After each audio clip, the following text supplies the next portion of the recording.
Hey, Vikings fan, you're not going to believe what's been going on behind the scenes lately. Seriously, things are starting to shift in a way that could change everything for this team. There are some big decisions being made, some unexpected directions, and honestly, it feels like something bigger is building here. Stick with me, because once you connect all the dots, it gets really interesting. Be sure to click the like button and tell me, how long have you been a Vikings fan? Write in the comments. Something shifted behind closed doors in Arizona, and if you weren't paying close attention, you might have missed just how big this is for the Minnesota Vikings heading into 2026. What Kevin O'Connell said at the owners' meetings wasn't just routine off-season talk. It was a clear signal. A message about identity, direction, and who this team is choosing to go to war with next season. And it starts with one name that had quietly been floating in trade rumors just weeks ago. Jonathan Greenard. Let's be real. Those rumors were gaining traction. Teams like the Indianapolis Colts and Philadelphia Eagles were reportedly calling, trying to pry away one of the Vikings' most disruptive defensive weapons. And when multiple contenders start dialing your phone about a pass rusher in his prime, that's not sluchinist, that's value. But O'Connell shut it down. Completely. He made it clear. Greenard is expected to be part of this team in 2026. That statement alone tells you everything about how this front office views him. This isn't just another rotational edge. This is a cornerstone, a tone setter. A guy coming off back-to-back 12.5 sack seasons, still firmly in his prime. And, this is key, not just a pass rusher. Greenard dominates early downs. He sets the edge. He defends the run. He's not one of those specialists you have to hide on first and second down. And when it's time to hunt quarterbacks, his pass rush arsenal is already among the most polished in the league. Now here's where it gets interesting. Internally, the Vikings never really wanted to move him, unless someone blew them away. We're talking first-round pick territory. Because let's put this into perspective. $22 million per year for a top 15 edge rusher. That's not expensive. That's a bargain in today's market, especially when you look around the league and see contracts like the one Jalen Phillips just landed. Massive money, huge guarantees. That market is climbing fast, and Greenard knows it. So yes, there's a financial conversation coming, possibly as soon as next offseason. But right now, the Vikings are standing firm. And honestly, it makes sense. You don't make deep playoff runs with just one guy getting pressure. You need waves. You need depth. You need versatility. That's why keeping Greenard alongside players like Andrew Van Ginkel and Dallas Turner matters so much. Van Ginkel might be the most versatile defender on the roster, but he's not your traditional hand-in-the-dirt edge every snap. That's where Greenard comes in. That balance, that's what builds elite defenses. And behind the scenes, voices like Rob Brzezinski are reinforcing it. Leadership, presence, impact. Greenard isn't just productive. He's part of the locker room's backbone. Now, shift with me for a second, because while the Vikings are locking in pieces for the future, there's another situation that feels unfinished. Harrison Smith. If you watched that Week 18 moment at US Bank Stadium, you felt it. The way he walked off, the way he looked around. It had that feeling, like the end. But here's the twist. There hasn't been a decision. No retirement announcement. No confirmation. Just silence and possibility. Reports suggest Smith hasn't ruled out a return. And the Vikings? They're not rushing him. They're giving him space, respecting what he's earned over a legendary career. And let's not forget, this is a 37-year-old who just played nearly 800 snaps and still graded out at a high level. That's not normal. That's elite longevity. There was even a glimpse, just a flash, of vintage Harrison Smith last season. That game against the Lions, sack, interception, tackles for loss, it was like watching 2017 all over again. And in a defense built on disguise and intelligence under Brian Flores, there might not be a better chess piece than Smith. So now the question becomes, does he have one more run left in him? Because if he looks at this roster, the improvements, the direction, the potential, you can't rule out the possibility that he comes back chasing something he's never had. A Super Bowl. And if that happens, that changes everything. But I want to hear from you.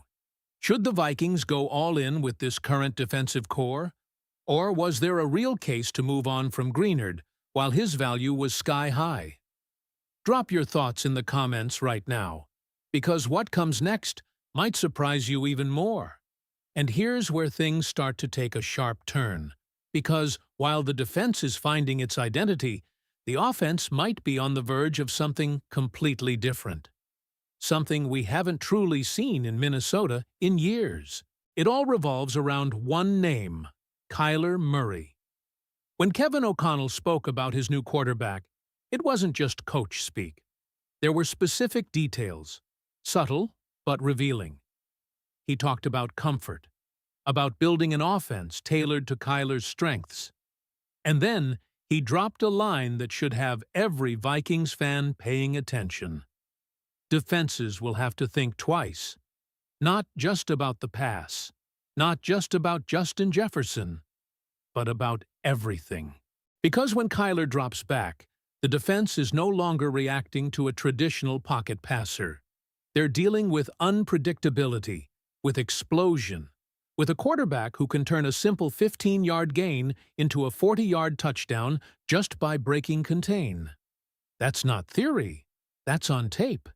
And if you connect the dots here, you start to see what O'Connell is building. This isn't just a tweak to the system. This could be a full transformation. Think about it. Last season, the Vikings' offense had flashes. The passing attack could be electric at times. But there was a glaring weakness: the run game. When it disappeared, everything collapsed. Quarterbacks were forced into high-volume passing situations, and mistakes followed. Now, that might change entirely. With Kyler's mobility, defenses are forced to account for the quarterback as a runner on every snap. That alone creates hesitation. Add in a more committed ground attack, something influenced by the arrival of a run-game mind like Frank Smith, and suddenly you're stressing defenses horizontally and vertically. And here's the real pressure point. If defenses stack the box to stop the run and spy Kyler, what happens on the outside? You're leaving Justin Jefferson one-on-one. Or worse, you're trying to double him while also respecting the run. That's where the numbers game becomes impossible. Because now you've also got weapons like Jordan Addison and TJ Hawkinson getting favorable matchups. And in the NFL, that's all it takes. One mismatch, one hesitation, one broken assignment. Touchdown. This is the kind of offensive ecosystem that forces defenses into losing decisions. And for the first time in a long time, it feels like the Vikings might have the personnel to actually execute it. But here's the twist. While all eyes are on Kyler, quietly, almost under the radar, J.J. McCarthy is putting in the work. He's back in Minnesota, in the building, training, developing. And this matters more than people realize, because even if he's not QB1 right now, the mindset being built is critical. The expectation isn't just to sit and learn, it's to be ready. Ready to step in at any moment and not give the job back. That's the mentality of a competitor. And at just 23 years old, there's still real growth ahead. This isn't a finished product. It's a developing asset. And internally, there's belief that improvement is coming. Maybe incremental, maybe significant, but coming. So now you've got two different quarterback paths unfolding at the same time. One is immediate impact with Kyler Murray. The other is long-term potential with J.J. McCarthy. And that dual-track approach? That's how smart organizations protect themselves. But we're not done yet, because there's one more decision looming that could quietly shape everything on offense. The center position. Right now, the Vikings don't have a locked-in starter there. And instead of aggressively addressing it in free agency, the current plan, based on what was said, is to give Blake Brandel the first shot. And this is fascinating. Because Brandel isn't just a backup, he's been a Swiss Army knife for this offensive line. Over the past few seasons, he's played snaps at literally every position up front. That kind of versatility is rare. He even logged over 300 snaps at center last year, started rough, but improved as he settled in. So the question becomes, do the Vikings trust internal development here? Or do they invest draft capital to secure a long-term answer? O'Connell hinted that this draft class has intriguing options, players with both experience and upside. Names like Logan Jones, Jake Slaughter, and others could be on the radar. But there's no guarantee they pull the trigger early. And that uncertainty? It's risky. Because no matter who's at quarterback, Kyler or McCarthy, if the interior of your offensive line isn't solid, the entire system can collapse. So now everything connects. The commitment to Greenard, the uncertainty around Harrison Smith, the transformation of the offense with Kyler, the development of McCarthy, and the question mark at center. This isn't just an off-season. This is a pivot point for the Minnesota Vikings. A moment where decisions made right now could define the next 3 to 5 years of this franchise. So now I want to hear from you. Be honest. Do you believe this new-look offense with Kyler Murray can truly become a top 10 unit in the NFL? Or are there still too many risks holding this team back? And if you've made it this far, don't forget to like the video, subscribe to the channel, and stay locked in, because what's coming next for this team might be bigger than anyone expects. Go Vikings!